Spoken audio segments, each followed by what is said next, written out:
हर्षित landmark, सपनों का घर जैसा आप चाहते हैं हम बनाते हैं। 1, 2 एवं 3 BHK ready position flats. Call 9827321321। हम हैं सिंघानिया बिल्डकॉन। देश में कोविड-19 वैक्सीनेशन का आंकड़ा 75 करोड़ के पार पहुंच गया है। स्वास्थ्य मंत्री मनसुख मंडाविया ने ये जानकारी दी है। उन्होंने ट्वीट कर लिखा है कि दुनिया का सबसे बड़ा टीकाकरण अभियान लगातार नए आयाम गढ़ रहा है। आजादी के 75वें साल में देश ने 75 करोड़ वैक्सीनेशन का आंकड़ा पार कर लिया है। भारत में वैक्सीनेशन की तेज रफ्तार की WHO ने भी तारीफ की है। विश्व स्वास्थ्य संगठन इस हफ्ते भारत के स्वदेशी कोरोना टीके कोवैक्सीन को मंजूरी दे सकता है। इसका प्रोडक्शन हैदराबाद की कंपनी भारत बायोटेक कर रही है। इसके भारत सहित दुनिया के कई देशों में कोवैक्सीन लगवा चुके लोगों को फायदा मिलेगा। WHO का अप्रूवल न मिलने के कारण अब तक कोवैक्सीन लेने वाले लोग विदेशों की यात्रा नहीं कर पा रहे थे।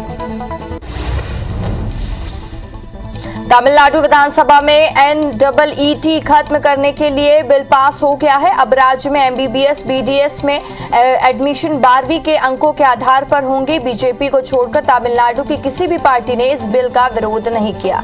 मुख्यमंत्री MK स्टालिन ने बिल पेश होने के पहले ही विपक्षी पार्टियों से प्रस्ताव के समर्थन देने की अपील की थी।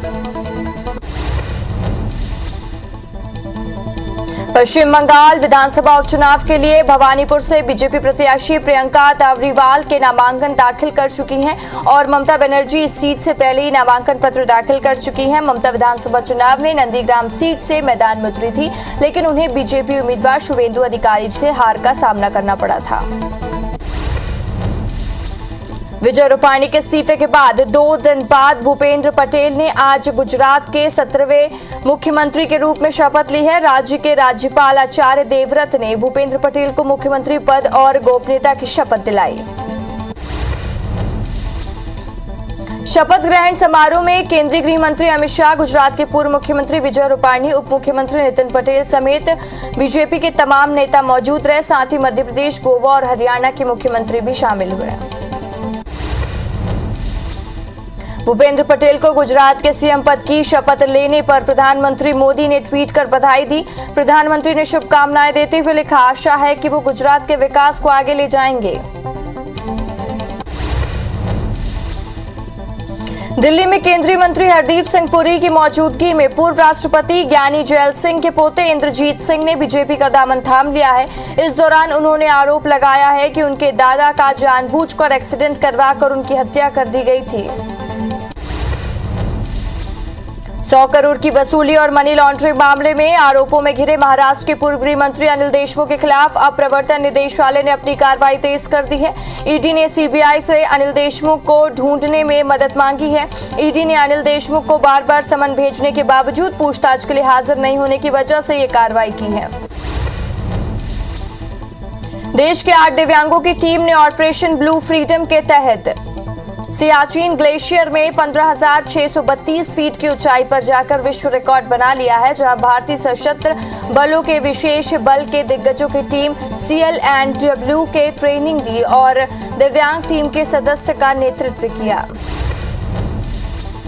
राजधानी दिल्ली में एक बार फिर यमुना नदी प्रदूषित होने लगा है और राजधानी के कालांदी कुंज में यमुना नदी में जहरीले झाग देखे गए हैं। बता दें कि सरकार पहले भी कई बार यमुना में प्रदूषण को लेकर चिंता जता चुकी है और बावजूद इसके अब तक इसके लिए कोई समाधान नहीं निकाला गया। जम्मू कश्मीर के लेह में आज भूकंप के झटके महसूस किए गए हैं। रिएक्टर पैमाने में इसकी तीव्रता 4.2 रही। नेशनल सेंटर फॉर सिस्मोलॉजी के मुताबिक आज सुबह 9 बजे के पास में भूकंप के झटके धरती से कांपी है। अभी तक किसी तरह के जानमाल की कोई नुकसान की खबर नहीं है।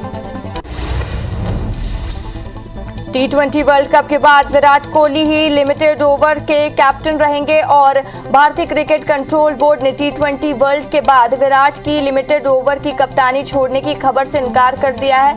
BCCI ने कोषाध्यक्ष अरुण धूमल ने बताया कि विराट की T20 वर्ल्ड कप के बाद कप्तानी छोड़ने की खबर में कोई सच्चाई नहीं है।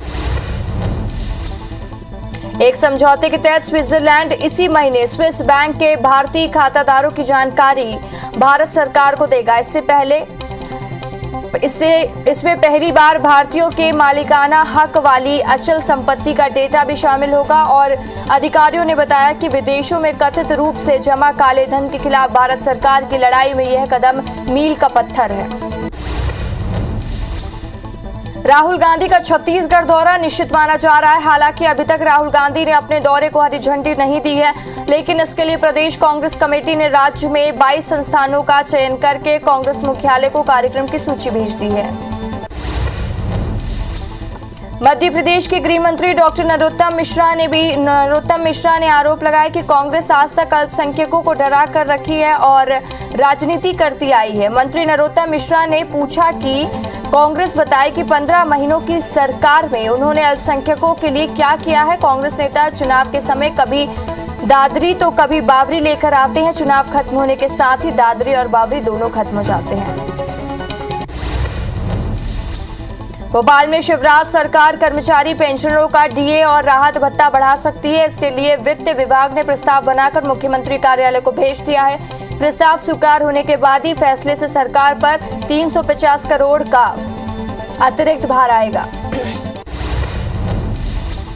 मध्य प्रदेश में अब रामचरितमानस की पढ़ाई होगी। इसी सत्र में प्रदेश के कॉलेजों में बीए फर्स्ट ईयर के छात्रों को रामचरितमानस एप्लाइड फिलॉसफी को वैकल्पिक विषय के रूप में रखा गया है और प्रदेश के उच्च शिक्षा मंत्री डॉक्टर मोहन यादव ने बताया कि इन विषयों के जरिए विद्यार्थियों को जीवन मूल्यों के बारे में सिखाने की कोशिश की जाएगी।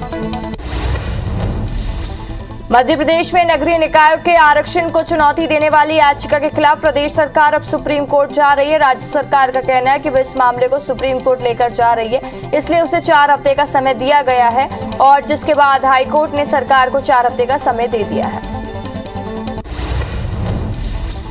मध्य प्रदेश के कई शहरों में डेंगू के केसेस लगातार बढ़ते जा रहे हैं। इसी बीच जबलपुर हाईकोर्ट में एक जनहित याचिका दायर हुई है। याचिका में डेंगू से मौत पर परिजनों को आर्थिक सहायता देने की मांग की गई है। साथ ही हालात को मेडिकल इमरजेंसी मानकर सफाई कर्मी, स्वास्थ्य कर्मी और मेडिकल स्टाफ में हड़तालों को बैन करने की मांग की गई है।